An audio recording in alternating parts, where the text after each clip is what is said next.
Hi friends, మాది mobile Kakinada. Samsung Z fold 4 front cover display touch పని చేయట్లేదు. Hinge కూడా ఆఫ్ మాత్రమే ఓపెన్ అవుతుంది. చూడండి, సగం వరకు కంప్లీట్గా ఓపెన్ అవ్వట్లేదు. నెట్వర్క్ రావట్లేదు. సమ్టైమ్స్ ఆడియో కూడా పర్ఫెక్ట్గా పనిచేయట్లేదు. ఇది కంప్లీట్ డిస్ప్లే చేంజ్ చేసుకోవాల్సిన అవసరం లేదు. ఓన్లీ స్ట్రిప్స్ చేంజ్ చేసుకుంటే సరిపోతుంది. హింజ్ కూడా కంప్లీట్గా ఓపెన్ అవ్వట్లేదు కాబట్టి హింజ్ కూడా కంప్లైంట్ రెక్టిఫై చేసి చూడండి. కంప్లీట్గా ఓపెన్ అవుతుంది. స్ట్రిప్స్ కూడా న్యూ స్ట్రిప్స్ చేంజ్ చేసాం. మొబైల్ కంప్లైంట్ రెక్టిఫై అయిపోయింది. పర్ఫెక్ట్గా ఆడియోతో పాటు టచ్ కూడా వర్క్ చేస్తుంది.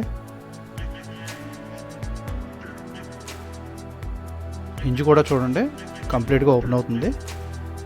ఇటువంటి ఫోల్డ్ 4 కానీ శాంసంగ్ ఆల్ జెడ్ ఫోల్డ్ కానీ ఫ్లిప్ కానీ ఇటువంటి కంప్లైంట్స్ ఏమైనా ఉంటే మొబైల్